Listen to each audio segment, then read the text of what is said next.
And we're back. You tuned into Sport Federation TV. I'm Louw the Chetty, and as promised, with me in studio, representing the Eden district for darts, we have Annalise now, and representing West Coast darts is JP Louw. Welcome to the studio. Thank you for joining us. So we've got, in your respective districts, you both have specific roles as administrators. Tell us about that. Let's start with you, Annalise. In Eden, I'm the treasurer. I'm in charge of all the finances, making sure development gets the development funds, etc. Basically, easy. Right. I'm the president of West Coast Darts, so I've got the nicest job of all. And you look like a dart player. Yeah, everybody does the work for us. Yeah. West Coast Darts is a very small area compared to the rest, but we are a very powerful force to be reckoned with when it comes to the nationals. And you get to live in the West Coast. There's so much of benefit in just being able to live there.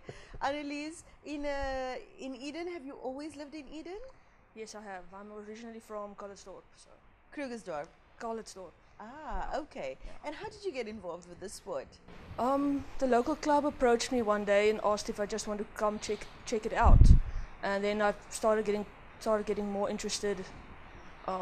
It's a way to get my mind off work. That's what it started as. Yeah, I think for most of us, our sport keeps us sane. Yeah. Hey. And with you? Oh, how long time have you got? I started playing darts where we all don't want to mention we started playing darts, was absolutely in a bar. Yeah. And we had some social league, and two guys walked into the bar one night, and That sounds like the beginning of a joke. yes, no. And these two guys walked in. I didn't know them obviously at all, and the owner of the bar said, "Don't you guys want to play against JP?" And I started to play. I don't know the combination. I actually only went for double 20. You know, I don't know any other combination, and I played against him and did fairly well. And then after we played, the guy said, "You want to play serious darts? You want to keep playing here?" I said, "Why? Is there other darts?" And that was actually in KwaZulu-Natal. And so I went and played for Durban Districts. I went and played in for the Free State. I went and played for Eastern Province, and now I'm in the Western Cape. And you know, it's funny, a lot of sports people's stories start like that. They were just trying it out socially, and then a more experienced person noticed them and reined them in. And the rest is history. Hey. So that's why I know people, there's a big stigma about, sports, darts, and those kind of sports, being in a bar. But a lot of people only want to play social. They don't want to play serious darts, So we still see it as a way of development. If you can get one or two guys out of the bar to come play serious darts, you've done your development. So Yeah. But there is quite a significant group of people in the country that are very serious about darts as a sport. Hey. Oh yes. Yeah. Now we live darts. You can ask my wife there in the back there. She doesn't like darts because we live for it, So that's our passion. Yeah. Well, most sports people, we live for our sport. Now with you, what is happening in the Eden district in terms of development efforts? We've approached 2 or 3 schools already. We started with basic development, teaching them how to play darts, basic scoring, and then we're planning to get a school league up and running start of next year. That's excellent. It's excellent because it's relatively inexpensive to get the sport going, as opposed to golf, for example. So is there a lot of school-based activity for darts in the Western Cape? I'm not actually going to speak out of our district now, but in the Eastern Cape, there was a guy called Simon Adams who did a lot of development in schools. He actually did it like a mathematical program, because you can't believe when the kids start playing darts how their maths actually improves, and that is the angle that we're trying to to go to the schools and to grow it. But you still have to donate them boards, you still have to donate them darts, and like you mentioned, darts is it's a poor sport, so it's difficult to get good sponsors and that for that, because everybody always has that. But you guys only drink, So it's very difficult to get serious sponsors to the table. Yeah. What are you all hoping to achieve in the next year?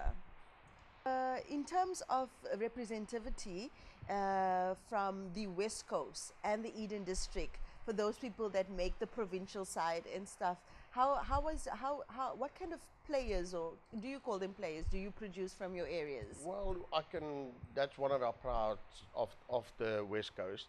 I don't know if you know how the systems work on what level you're playing on, but for example, the district level, all of the players were basically out of Saldanha.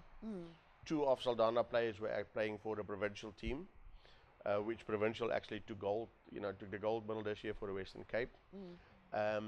Yeah, we got a really strong, small group, but very strong players in Saldanha, especially. What does it cost to get a school, to get one school up and running? It's going to cost you, say you have to give them 3 boards and at least 8 sets of cheap darts. It's going to cost them between 4,500 and 5,000 rand. Yeah. Because, to get them up and going. And even the nationals. I mean, a national costs each player 3,000 rand out of their pocket, to go to the national, the accommodation. Because we have a long nationals, we have a whole week that we play the SA Championship, which is in Port Elizabeth next year and Western Cape the year after. And it's a lot of time off work and a lot of money out of the guys' pockets. Okay, so you need funds. Yeah, good sponsors. To help set the juniors up in their respective schools, and especially if it's schools in underdeveloped areas. Yes. Hey. Yeah, that's where our aim is. It's definitely the underdevelopment areas, because you get some today's youth, they are excellent players. Yes. And they have the advantage of being taught the right way, not the bar way, and we are really out of the Western Cape is coming a lot of good juniors, so the juniors is our pride and joy at this stage. What are the prospects for the people that excel in darts nationally? We have obviously the SA National Championship. If you won the SA National Championship, you qualify to play at a certain tournament. And we also have the last man standing, which if you win there, you actually go to play with Devin Peterson. He's our #1 player in South Africa. He's actually playing on a PDC tournament, so he's our link to the outside world at this stage. And he's doing a lot for darts. He's really trying to get darts self-sustainable, so that you actually can play darts, enjoy it, and your cost on that is covered. So yeah, the aim is to get more tournaments like that, so we get better exposure, to the outside. That guys who really want to go professional at the end of the day, will be able to do that. And what's the international scene like? Oh, that's massive. It's massive. Yeah, I can go on forever on that. The World Championships is starting now in December. So there's a World Championship of darts. Yeah. Just for example, give you, I don't know if you know what a 9-darter is. When, if you throw one 9-darter in the World Championship, it's 50,000 pounds in your pocket. Wow, that's not bad. That's about over 900,000 rand that you're just getting for a 9-darter. Yeah, in the pro dart circuit is very big, but of course you have to go through the ranks, excel in your country. Yes. And that is what Devin Peterson did. He was, with all the obstacles that he still managed to get into the pro tour. He's our pride and joy for darts worldwide. Yeah, yeah, and it's great. It's great to have somebody like that from your brotherhood, because it makes it more real that it's achievable. Yeah, you can actually do this. Yeah. Now, Annalise, how can people get in touch if they'd like to support Eden District achieve their goals? They can contact us via our email account, edendarts@gmail.com. Yeah, easiest way. Do you have a Facebook page as well? Not at this stage, no. Okay, that's the way to go. Yeah. And for you? If they're going to contact me on the cell, 064 509 7615, and we will get him in the right. The West Coast is very broad, so the best is they contact me, and then I will put him in the right area. It depends on what area they're calling from. Okay, excellent. Thank you to the both of you for being administrators in your sport and trying to make this sport accessible to the youth in your areas, and we wish you all the best. Thank you very much. All right. A Merry Christmas to you. Yes. Merry Christmas. Right. After the break, we'll be back with climbing, so please stay tuned for that.